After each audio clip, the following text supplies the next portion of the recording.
আপনারা হয়তো শুনেছেন ঢাকাস্থিত ইউরোপের তিনটি দেশ ডেনমার্ক, জার্মানি, ফ্রান্স সহ ইউরোপের আরও কয়েকটি দেশের ঢাকাস্থিত রাষ্ট্রদূতরা এখন দিল্লিতে আছেন। তারা কোনো আন্তর্জাতিক সম্মেলনে যোগ দিতে আসেননি, তবে সবাই আলাদাভাবে কিন্তু একসাথে এসেছেন ভারতীয় নেতৃত্বের সঙ্গে কথা বলতে।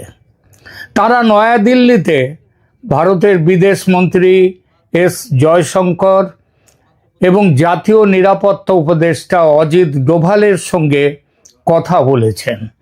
একই ধরনের কূটনৈতিক ব্যস্ততায় ভারতে নিযুক্ত মার্কিন রাষ্ট্রদূত সার্জিও গর, যিনি শুধু রাষ্ট্রদূত নন, তিনি দক্ষিণ এশিয়ায় আমেরিকার ভারপ্রাপ্তও বটেন।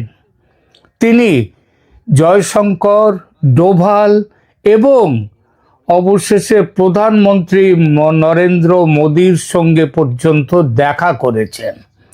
এতে ইঙ্গিত মেলে যে এটি কোনো একক দ্বিপাক্ষিক ঘটনা নয়, বরং বৃহত্তর কৌশলগত আলাপ চলেছে সবার মধ্যে। আলাপ যে চলেছে এবং সে আলাপ যে রীতিমতো অস্বাভাবিক, মানে স্বাভাবিক নয়, সেটা সবার একযোগে দিল্লি ছুটে আসা দেখে বুঝতে অসুবিধে হয় না। এখন প্রশ্ন, তারা সেখানে কি করছেন? আলাপ হয়ে থাকলে কি আলাপ হয়েছে? ভারতের বিভিন্ন সংবাদ মাধ্যম সূত্রে জানা যাচ্ছে এর মূল কারণ বাংলাদেশের সাম্প্রতিক রাজনৈতিক পরিবর্তন ও আসন্ন বাণিজ্য ঝুঁকি নিয়ে একটা কনসার্টেড এফর্ট, একটা সমন্বয় করা। বিশেষ করে ইউরোপীয় বাজারে বাংলাদেশের বাণিজ্য সুবিধা, শ্রম অধিকার, মানবাধিকার, নির্বাচন, আইসিটি বা ট্রাইব্যুনালে, মানে যেটা ইন্টারন্যাশনাল ক্রাইম ট্রাইব্যুনাল, সেখানে শেখ হাসিনা সহ আওয়ামী লীগ নেতাদের বিচার ও মৃত্যুদণ্ডের ইস্যু, এসব বিষয় ছিল এই আলোচনার মধ্যে। এবং এ খবর দিচ্ছে ভারতের প্রথিতযশা বিভিন্ন মেইন স্ট্রিম মিডিয়া। ভারতের দিক থেকে এই কূটনৈতিক যোগাযোগের আরেকটি উদ্দেশ্য ছিল আঞ্চলিক স্থিতিশীলতা, বাণিজ্য নীতি এবং নিরাপত্তা পরিস্থিতি সম্পর্কে নিজেদের অবস্থান স্পষ্ট করা ও বাংলাদেশে নতুন করে একটি অন্তর্ভুক্তিমূলক নির্বাচন করা। আওয়ামী লীগকে নিয়ে যে নির্বাচন, সে বিষয়ে পশ্চিমের দেশগুলোর সঙ্গে আলোচনা করে এক সারিতে নিয়ে আসা। বলা বাহুল্য আলোচনা হয়েছে। সেই আলোচনায় গৃহীত সিদ্ধান্ত, আবার বলছি, সেই আলোচনায় গৃহীত সিদ্ধান্ত আমেরিকার রাষ্ট্রদূত সার্জিও গর নিজে পৌঁছে দিয়েছেন ভারতের প্রধানমন্ত্রী নরেন্দ্র মোদিকে। একদিকে যখন এই বৈঠক হচ্ছে, তখন চীনের পররাষ্ট্রমন্ত্রী আবার রয়েছেন দিল্লিতে। আবার অন্যদিকে বাংলাদেশের প্রধানমন্ত্রী তখন রয়েছেন চীন সফরে। খুব বিরল পরিস্থিতি মনে হচ্ছে নাকি? মনে হচ্ছে না যে একটা বড় কিছু হতে চলেছে? কি চলছে রাজনীতির এই দাবা খেলায়? আমরা আসব সেই আলোচনায়। একটা দেশ, দুটো অর্থনৈতিক স্তম্ভ, তিনটি পরাশক্তির নজর, আর একটি সরকার যে বুঝতেই পারছে না, তার জ্ঞানই নেই, দেখার চোখ নেই যে তার চারপাশে কোন জাল বোনা হচ্ছে। বাংলাদেশ, দক্ষিণ এশিয়ার এই ছোট্ট দেশটি আজ পরিণত হয়েছে একটি ভূ রাজনৈতিক দাবার বোর্ডে, যেখানে ভারত, আমেরিকা, ইউরোপ এবং চীন প্রত্যেকে চাইছে নিজের ঘুঁটি সাজাতে।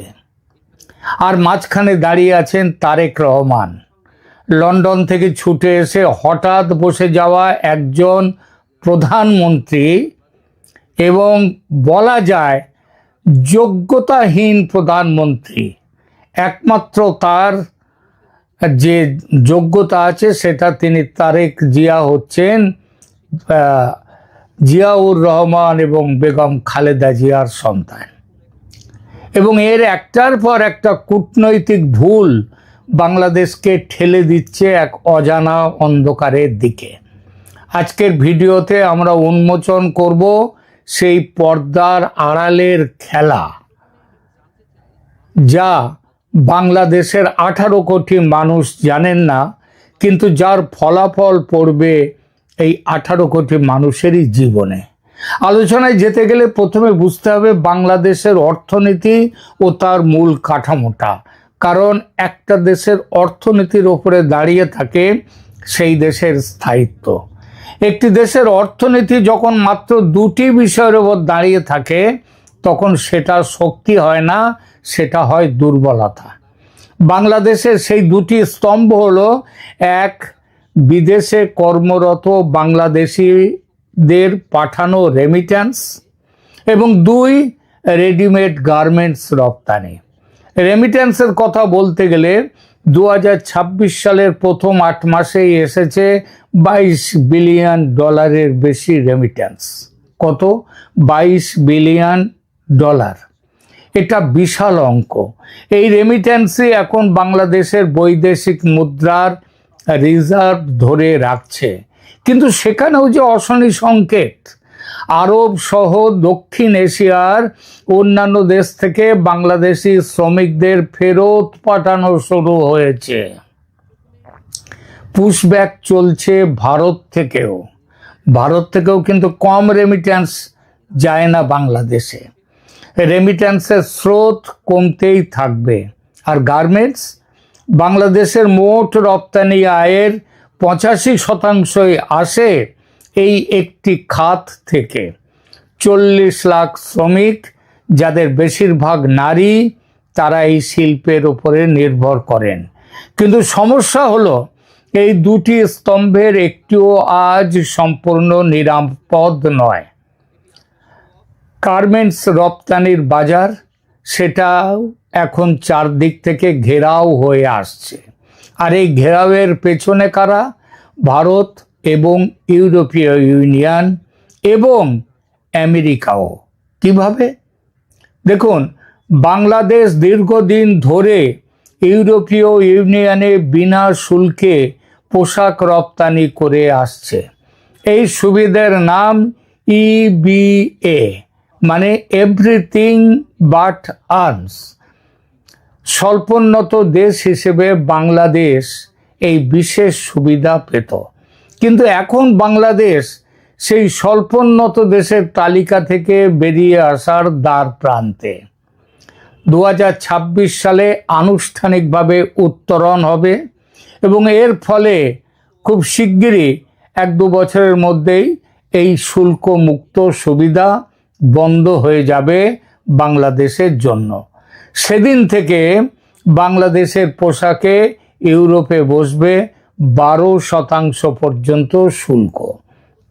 এটা একটা ধাক্কা, কিন্তু আসল বিপদটা এসেছে অন্য দিক থেকে।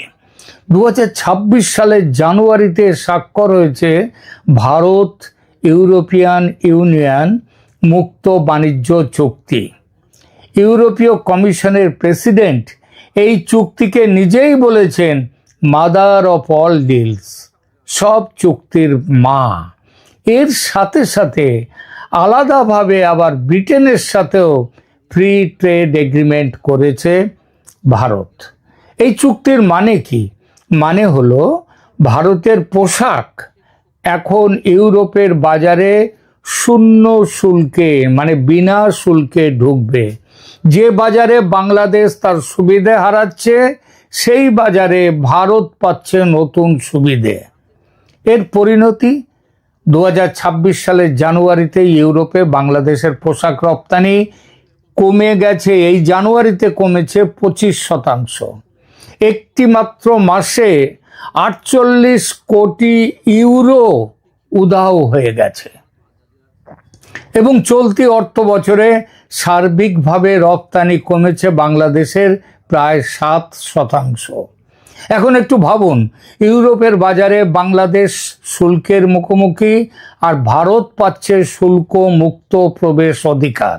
এই সমীকরণে কে জিতবে? এবার আসুন আমেরিকার কথায়।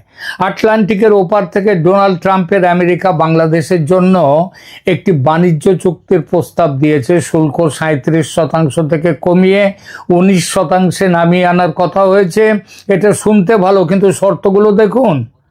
আমেরিকা চায় বাংলাদেশ তার পোশাক শিল্পে আমেরিকার তুলো ব্যবহার করবে। এর মানে ভারতীয় সুতোর ওপর নির্ভরশীলতা কমাতে হবে, সাপ্লাই চেন ঘুরিয়ে দিতে হবে। তাতে বাংলাদেশের কি হবে? এক, পরিবহন ব্যয় বাড়বে, খরচ বাড়বে, আর খরচ তো বাড়বেই, তার সঙ্গে সময় বাড়বে মাল আসার, প্রোডাক্ট তৈরির। কিন্তু আরও বড় শর্ত হলো কৌশলগত। বলা হয়েছে চীনের সঙ্গে সামরিক সম্পর্ক রাখলে এই সুবিধা থাকবে না। আর এখানেই তারেক সরকার পড়েছে একটা অদ্ভুত ফাঁদে। একদিকে তারেক সরকার চীনের সঙ্গে সামরিক সম্পর্ক ঘনিষ্ঠ করছে, চীনা যুদ্ধ বিমান কেনার আলোচনা চলছে, চীনা বিনিয়োগ আসছে। অন্যদিকে বাংলাদেশের 40 লাখ গার্মেন্টস কর্মীর রুটি নির্ভর করছে আমেরিকা ও ইউরোপের বাজারের ওপর। আবার সেই বাজারেও কিন্তু, বিশেষত ইউরোপের বাজারেও, চীনা পোশাক তাদের সামনে বড় বড় চ্যালেঞ্জ ছুড়ে দিয়েছে। এই দুটো একসঙ্গে চালানো যায় না।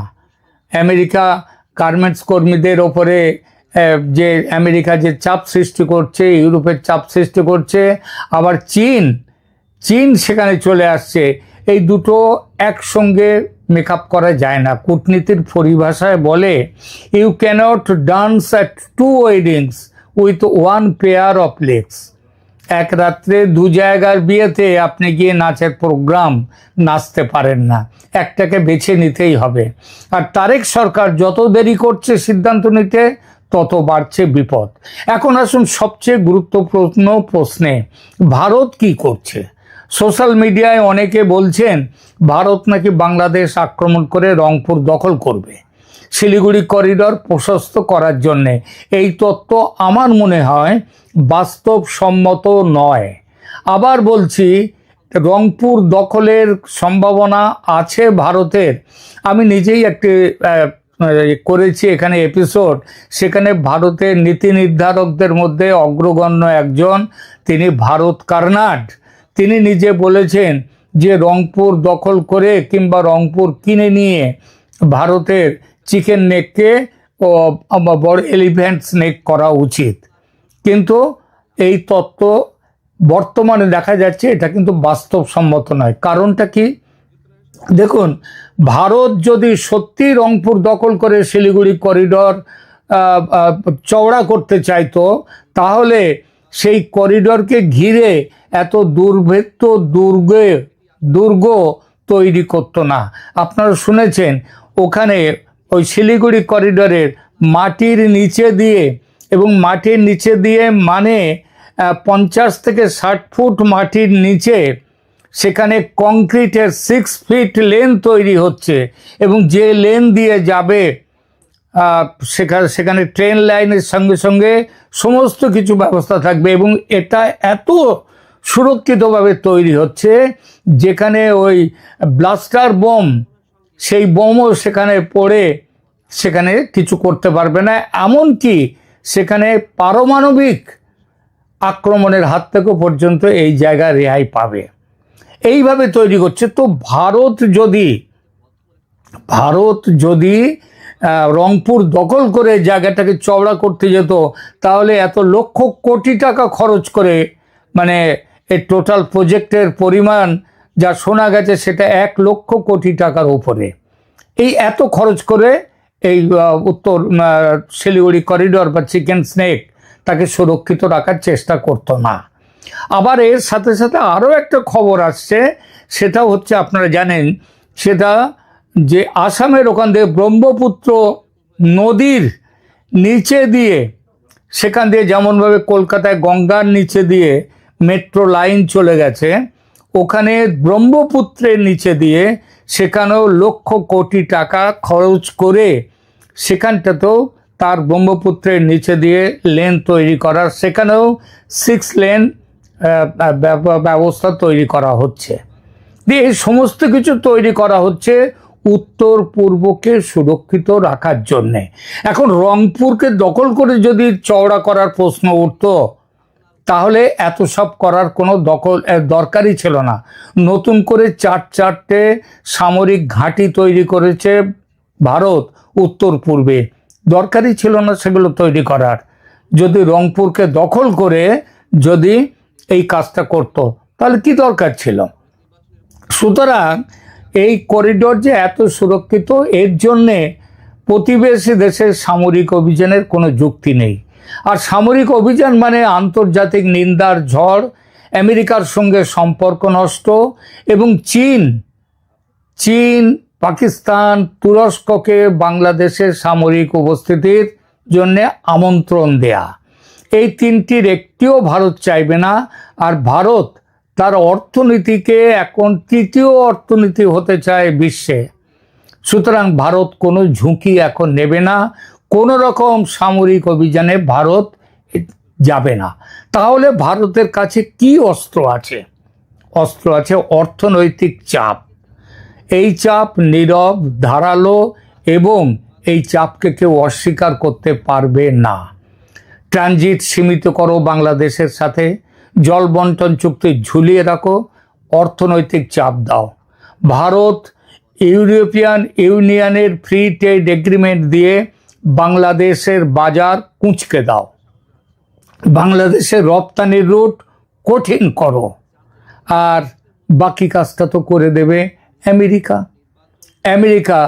বাংলাদেশ যেই চীনের কাছে ঘেঁষবে এক এক করে, আমেরিকার গোপন চুক্তির ফাঁসটা বাংলাদেশের গলায় শক্ত হয়ে লেগে যাবে। কিন্তু এগুলো দেখতে কিন্তু যুদ্ধ নয়, কিন্তু ফলাফল যুদ্ধের মতোই ভয়ঙ্কর। আর তারেক সরকার ক্ষমতায় আসার পর ভারতের বাড়ানো সহযোগিতার হাত ফিরিয়ে দিয়েছে, ধরেছে চীনের হাত, পাকিস্তানের হাত। এরপর ভারত প্রেমের হাত বাড়াবে ভারত, এমন ভাবনা বোকাদের হতে পারে, কিন্তু যারা সামান্যতম রাজনৈতিক বুদ্ধি, কূটনৈতিক বুদ্ধি আছে, তাদের হবে না। এমনকি ভারতীয় বিশ্লেষকদের একটা অংশ তো প্রকাশ্যেই অভিযোগ করছেন যে তারেক ক্ষমতায় আসার আগে ভারতের সঙ্গে গোপন সমঝোতা করেছিল, যা তিনি এখন মানছেন না। এই অভিযোগ প্রমাণিত নয়, কিন্তু ডাল মে যে কুছ কালা হ্যায় সেটা বোঝা যায়। আর এটুকু পরিষ্কার, ভারত বাংলাদেশ সম্পর্ক এখন অবিগত 1.5 বছর ধরে করে আসছে ভারত। দিল্লির কূটনৈতিক মহলের খবর, আমেরিকা ও ইউরোপের ডিপ্লোম্যাটরা এ বিষয়ে ভারতের সঙ্গে এবার সহমত হয়েছেন, এবার দিল্লিতে। আর এর ফলে জোরদার হয়েছে শেখ হাসিনার দেশে প্রত্যাবর্তনের সম্ভাবনা। শেখ হাসিনা ঘোষণা করেছেন বর্ষার পরে দেশে ফিরবেন। বাস্তবতাও সেদিকেই ইঙ্গিত দিচ্ছে। আন্তর্জাতিক সংকেত না পেলে শেখ হাসিনা এতটা নিশ্চিত হয়ে ফেরার কথা বলতেন না। এই যেন 24-এর হাসিনা বিদায়ের বিপরীত প্রতিক্রিয়ার ছবি দেখছি। সেবার আমেরিকার স্বার্থে সায় দিয়ে হাসিনা বিরোধী অভ্যুত্থানকে সমর্থন দিয়েছিল।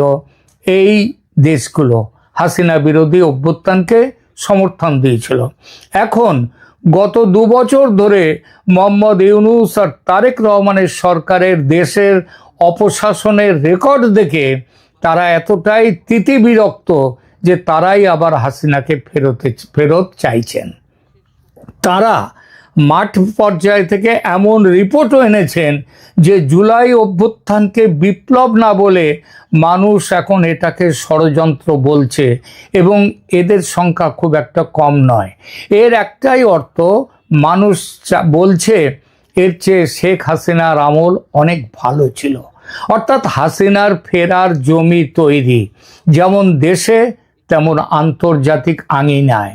তার এই ফেরার পথে যেমন অবদান মোহাম্মদ ইউনূসের, তেমন অবদান তারেক রহমানের। ইউনূসের যেমন লক্ষ্য ছিল দেশ উচ্ছন্নে যায় যাক, হাসিনা এবং আওয়ামী লীগকে খতম করো, ভারতকে খতম করো, একই লক্ষ্য তারেক রহমানের। সেই সঙ্গে যুক্ত হয়েছে তীব্র ভারত বিরোধিতার সঙ্গে সুতীব্র চীন এবং পাকিস্তান প্রেম। তারেক রহমান কি কৌশলগত ভুল করছেন? অবশ্যই উত্তরটা হবে হ্যাঁ, এবং সেগুলো ছোট ভুল নয়। প্রথম ভুল চীন পশ্চিম দ্বিধা। তারেক সরকার চীনের সঙ্গে সামরিক ঘনিষ্ঠতা বাড়াচ্ছে, একই সময়ে পশ্চিমা বাজারের ওপর অর্থনৈতিক নির্ভরশীলতা রাখছে। এই দুটো একসঙ্গে চালানো যায় না। আপনি চীনের সামরিক ছায়া থেকে আমেরিকা ও ইউরোপের বাজারে সুবিধা পাবেন শুল্কমুক্ত আশা করতে পারেন না। আর এই দ্বিধাই বাংলাদেশের সবচেয়ে বড় কৌশলগত ব্যর্থতা। তারেকের দ্বিতীয় ভুল ভারতকে অপ্রয়োজনীয়ভাবে চটানো। ভারতের সঙ্গে সম্পর্ক খারাপ রাখা মানে ট্রানজিটে চাপ, জল বন্টনে টানাটানি এবং উত্তর পূর্ব ভারতের সঙ্গে সংযোগ বাণিজ্য বন্ধ।